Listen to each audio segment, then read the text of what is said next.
책에 이제 여러분을 다 가지고 있기 때문에 여기 글씨를 뭐 작게 써놓은 것은 제가 이제 설명할 때 필요하게 써놓은 것이니까 여러분은 이 책을 보시면 됩니다. 또 아까 보면은 전념 방편으로 생업 불전하야 필정 불태신심고 이런 이야기 있었죠. 그래서 연부를 열심히 해가지고 어미타 부처님 전에 태어나서 궁극에는 깨달음에 이르게 하는 그런 이야기도 하는데 이런 이야기들이 뒤에 이제 본문에 다 나옵니다. 그때 또 가서 이야기하기로 하고 이제 이건 논의되니까 부처님이 말씀하신 경이 있고 그 말씀을 풀어서 그 시대 사람들한테 잘 이해하기 위한 그런 그 글들을 논이라고 그러죠. 그래서 경장과 그다음에 논장, 그다음에 율장에서 이것을 삼장이라고 그러죠. 그래서 경장은 부처님 말씀이 되고 논장은 이제 부처님 말씀을 그 수행 반편이 뛰어난 분들이 당신의 수행 경험과 또는 교학적 이해를 가지고 설명하는 것이 논장이 되고, 그래서 이제 부처님이 우리가 어떻게 살아야 할 것인가 라고 하는 것에 대한 삶의 지침을 이야기해 놓은 것이 논장이 되겠습니다. 율장이 되겠습니다. 그래서 이 율장을 주로 이제 계율을 말하는데 어떤 그 종파에서는 삼보라고 하지 않고 사보라고 해서 우리 흔히 삼보라고 말씀드리죠. 그런데 사보라고 해서 불법 승 해놓고 특히 이 계율을 띄어서 계율보가 됩니다. 계율 자체를 보배로 삼아서 사보로 삼을 정도로 그 계율이라고 하는 것이 굉장히 중요됩니다. 근데 이 계율이라고 하는 것이 언뜻 듣기 보면은 우리가 이제 우리 자신이 사는 여러 가지 것들을 제약하고 있는데 우리가 앞서 말한 대로 우리가 생각하고 사는 것 같아도 별로 생각하지 않고 사는 거예요. 왜냐하면 이미 생각의 방향성들이나 생각의 내용들이 다 정해져 있어요. 보통 각 개인마다 그렇게 생각의 내용이나 또는 방향이 정해져 가지고 그런 식으로 움직이려고 하는 것. 생각이 어떤 식으로 가려고 하는 것을 불교에서 말할 때 업이라고 이야기합니다. 업이라고 하는 것은 아직 밖으로 드러나지 않는 생각들이 다 정보로서 저장되어 있는 상태를 뜻하는 거예요. 그러다가 이제 어떤 인연을 만나면 이것들이 나타나는데 그것이 생각이 되고 그 다음에 말이 되고 그렇습니다. 그래서 모든 생각들은 곧바로 밖으로 드러나지 않는 말이며 그 생각 이면에 이제 우리가 흔히 말한 업이라는 게 있어가지고 내가 어떻게 생각하는 것인가 하는 것을 결정하게 만들어주는 거예요. 그래서 이 업대로 따라가면은 아까 말한 대로 이 사유로부터 자유스럽지 못하는 거예요. 아주 제한된 사유밖에 할 수 없는 거예요. 그래서 앞서 말할 때 진소유성과 여소유성이라는 걸 말했는데 진소유성이라고 하는 것은 우리 말하면 수평적으로 확대된 연기적 상황이고 그 다음에 여소유성이라는 것은 수직적으로 깊은 공적 상황이 됩니다. 그래서 연기와 공연 같은 말이지만 그것이 수평적으로 확대됐느냐 아니면 수직적으로 깊이됐느냐라는 이 두 가지에 잘 비춰서 그리고 사유를 재정립하기 위해서는 내가 일상생활에 살 때 어떤 말을 할 것인가 할 때 말하는 순간에 말이 올라온 것을 잘 지켜보는 것이 무엇이 되느냐면은 언어에 대한 계율이 되는 거예요. 말을 불쑥해버리면 그 말이 옳을지라도 실제로는 업의 방향성을 내가 이기지 못하는 거예요. 그런데 옳은 말이라도 그 말하려고 하는 의도라든가 말의 흐름들을 잘 살피고 있으면 같은 말을 하더라도 난 계율을 아주 잘 지키면서 하는 거예요. 그래서 내가 말하는 것에 잘 깨어 있으면서 그 말의 내용들을 잘 제어할 수 있는 힘을 갖는 것. 이것이 언어에 대한 계율이 확대되는 것이고, 그 다음에 행동을 할 때 내가 왜 이 행동을 하게 되게 되는가, 그 다음에 행동의 흐름이 어떤 것인가를 잘 보면서 그것이 그전까지 내가 별로 생각하지도 않고 흘러가는 것들을 잘 지키게 하는 것이 되면 그것이 생각의 계율을 지키는 것이 되는 거죠. 그 다음에 더 깊어져 가지고 이제 마지막에 우리 삶을 지배하고 있는 방향을 결정하고 있는 업의 내용을 까그리 배우면 계율이 완성되는 거예요.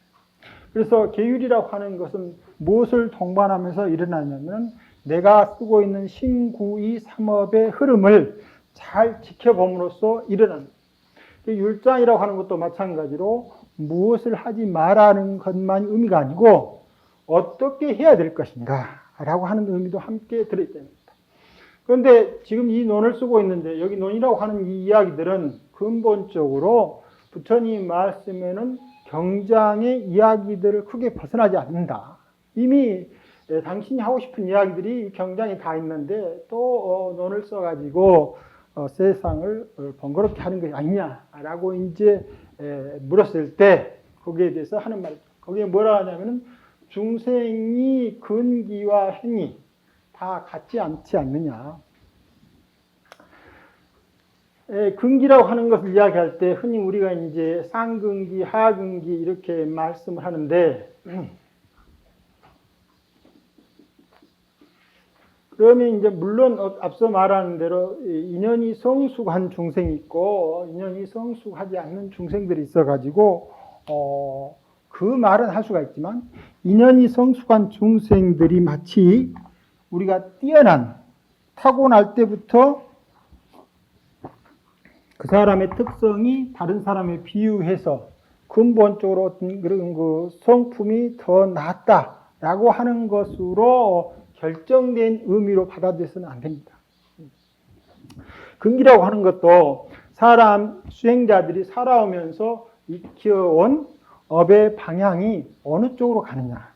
그럼 예를 들면 여기서 말하는 경장에 대해서 수승한 이해를 가지고 있으면 경장의 근기는 강하고 논장의 근기는 약할 수가 있는 거예요.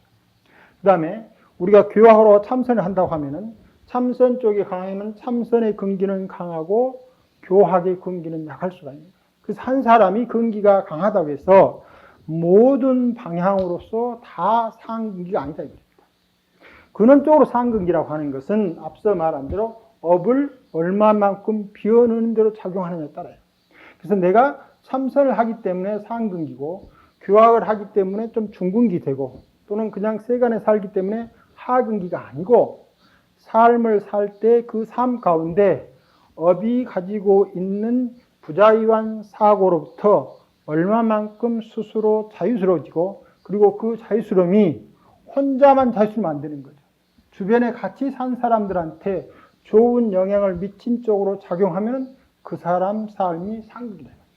그래서 무엇을 하는 게 상근기가 아니고 그 사람의 삶의 내용이 어떤 것이냐라고 하는 거예요. 그래서 어떤 사람들은 경전을 좋아하고 어떤 사람은 논장을 좋아하고 어떤 사람은 실행을 좋아하고 어떤 사람은 참선을 좋아하고 어떤 사람은 뭐 다른 걸 좋아해서 여러 가지 방법들이 있어가지고 다 그 사람이 가지고 있는 뿌리나 그 다음에 인식 내용들이 전부 다르지 않느냐. 그렇기 때문에 내가 이 논을 쓰게 되면은 여기에 맞는 사람들이 있을 것이다. 그렇기 때문에 나는 이 논을 쓴다라는 말이죠. 그 다음에 수해연별. 그 다음에 이제 이야기를 하는 것 가운데도 제가 이렇게 말씀하면은 여러분들이 그걸 받아들여 가지고 이해하는 것이 다 다릅니다. 그런데 보통 우리가 이해한다라고 하는 것이 정견이라고 하는 말을 아침에 말씀드렸습니다만은 정견이라고 하는 것은 다른 견해도 되지만 한편으로는 이제 이해하는 거예요. 일단 이해를 해야 되거든요. 근데 이해를 하는데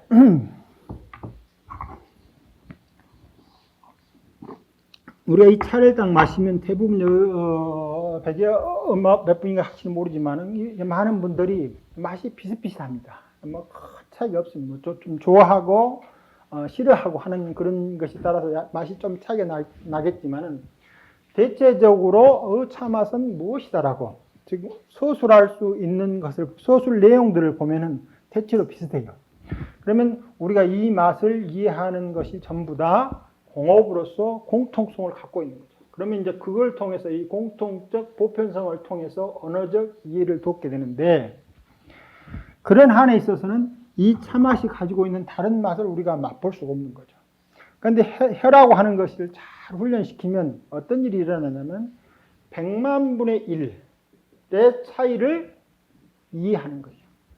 그래서 차 맛의 감별을 아주 명확히 하는 사람들은 또는 밖에 나가면 그 술이라든가 뭐 음식이라든가 이런 감별할 때 하나 먹고 물로도 헹궈내고 또 다음 차 마시는데 그분들의 혀가 100만 분의 1의 차이를 구별해내요. 이 혀가. 그러니까 같이 우리가 볼 때 비슷비슷하게 써진 것처럼 보이지만 그것을 정확하게 소술에 내면 낼수록 엄청난 차이들이 있는 거예요. 그러면 내가 이해하는 것은 내 혀로 맛보는 것에서 이해된 거죠. 그러나 이걸 잘 훈련을 시키면 이제 이 속에 들어있는 다른 맛들 그리고 다른 것을 가미시켰을 때 거기 찾아낸 맛들까지 이해되면은 맛에 대한 아주 세밀한 관찰과 이해가 커지면서 또 어떨 때는 우리가 이제 지금 혀에다 맛을 보기 위해서 계속해서 차를 하고 있는데 어떨 때는 의식을 바꿔버려요. 의식을 바꾸면은 이 차 맛이 가지고 있는 것, 아까 100만 분의 1이 일 정도로 아주 세밀한 것까지 이해한 사람도 전혀 다른 맛이 되어버린 거예요. 그러면 그 사람한테는 이제 이 100만 분의 1까지는 그래도 우리 일상의 혀가 가지고 있는 보편적 맛을 알고 있었는데, 의식을 바꾸면서 전혀 다른 이해 속으로 들어가는 거예요. 그러면 우리가 지금까지 저 맛이 무엇이다라고 이야기하는 것은 단지 내가 그렇게 느끼는 것 이외에 어떤 것도 아니고, 그 맛은 차 속에 있는 것도 아니고, 내 혀 속에 있는 것도 아니고, 또 내가 인식하는 대로 있는 것도 아니고.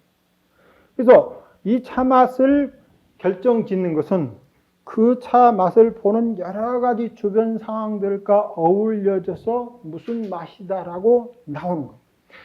이게 내가 이해한다라고 하는 폭이 넓어지면 넓어질수록 다른 사람의 이해를 편안하게 받아들이는 거예요. 내가 바른 견해를 세웠다라고 하는 사람일수록 만일에 그 사람이 다른 견해를 다른 사람과 서로 이야기할 때 다른 사람 이야기 듣는 귀는 별로 없고 자기 옳은 것을 말만 하면 그 사람은 전견이 바른 견해가 서지 않는 사람이에요. 자기 견해가 뚜렷하면서 대신 그것은 나라고 하는 인연 조건에서 그렇게 보여진다라고 하는 생각을 가지고 있으면서 다른 사람의 이해에 대해서 가까이 가면은 그 사람의 이해는 시작되는 거예요. 그래서 지금 우리는 차 맛을 보고 느꼈을 때 이 차 맛을 아는 것은 이해가 아닌 거죠. 아까 말한 대로 우리가 일상에 가장 보편적으로 나온 저절로 아는 거예요. 그건 특별히 알려고 하지 않아도 나오는 거예요. 그런데 이제 이해라고 하는 것은 그 맛으로부터 자유로움을 획득해서 점점 더 맛의 지평을 넓혀가는 게 이해입니다. 그러다 보면은 한 사람의 이해도 다르지만은 또 여러 사람의 이해도 다르고 그리고 한 사람 방금 말한 대로 그것을 받아들여서 이해하는 내용들이 전부 다르게 된다. 그래서 어떤 사람들은 한 이야기를 듣고 지금까지 본인이 가지고 있는 많은 매어 있는 인식으로부터 자유스럽게 된다. 그런 사람들이 있기 때문에 내가 또 이와 같은 글을 쓰게 된다라고 합니다. 부처님이 계실 때는 부처님도 색싱업, 아까 말한 부처님은 채승업, 변지, 생무의 자제라고 하랬죠. 부처님은 그런 분이고 또 원음으로 이련함의 이류가 등에다, 즉 원음이라고 하는 것은 원만이라고 하는 말인데 원만이라고 하는 것은 모든 것을 다 갖추고 있는 거예요. 모든 것을 다 갖추고 있는데 모든 것을 다 갖추면 실제로 아무것도 안 갖추고 있는 것과 똑같아요. 여기에서 공기가 가득 차 있는데 이 공기를 우리가 전혀 못 느끼는 것은 공기 중에 미묘한 차이를 구별할 수 있는 힘을 가지고 있지 못하기 때문에 그것은 이 공기가 우리 안쪽에 어느 정도 가득 차서 다 변만해 되어 있기 때문에 마치 우리들한테는 없는 것하고 똑같이 들린대요. 그러니까 부처님의 원음이라고 하는 것은 방금 말하는 당신 나름대로 이런 정견을 가지고 있긴 하시지만 이 정견이라고 하는 것이 인연에 만나서 자기 열림을 항상 할 수 있도록 되어 있기 때문에 마치 아무런 견해를 가지고 있는 것처럼 있다 이 말입니다. 이 원음이라고 하는 것은 당신이 뭘 만드냐면은 어떻게 하면은 그 말씀을 듣고 있는 중생들로 하여금 편안하고 앞서 말한 즐거움을 이끌어내게 할 것인가라고 하는 것을 이야기하고 있습니다. 그리고 그것을 원만음이라고 해요. 그 원만음은 그걸 듣고 모든 사람들이 다른 이해를 통해서 뭘 얻었습니까? 마음 가운데 꼭 누르고 있는 억눌림이 사라지는 거예요. 그래서 이해한다라고 하는 말은 억눌림이 사라졌다라고 하는 말을 동반하고 있는 거예요. 만일에 모든 중생들이 그 이야기를 듣고도 가슴이 탁 채여 있으면 잘 이해하지 못하는 거예요.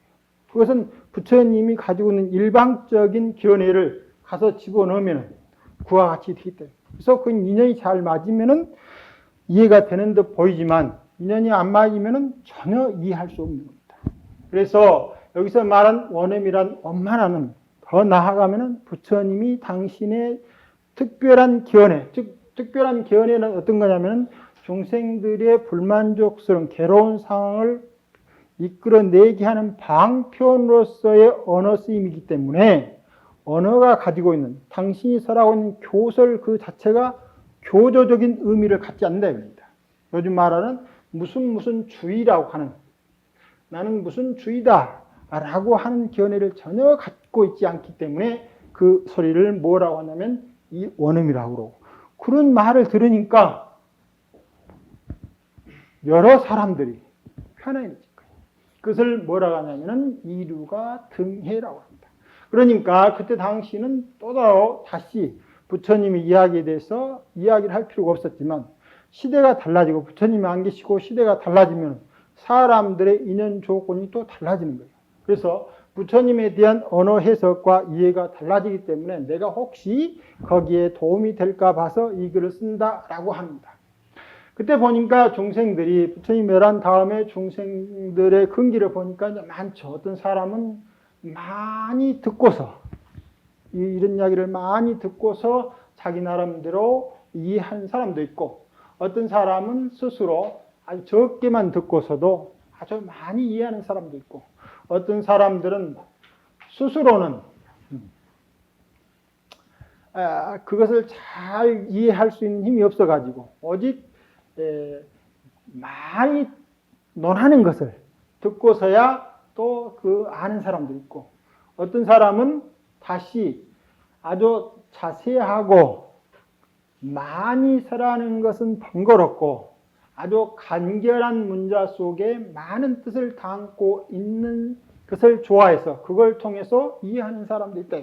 특히 이 중국어라고 하는 것은 이 한문 자체가 굉장한 의미를 많이 함유하고 있습니다. 그래서 중국적으로 보면 어떤 식으로 보면은 중국어의 언어 습관이라고 하는 것은 민족적 습관하고 비슷한데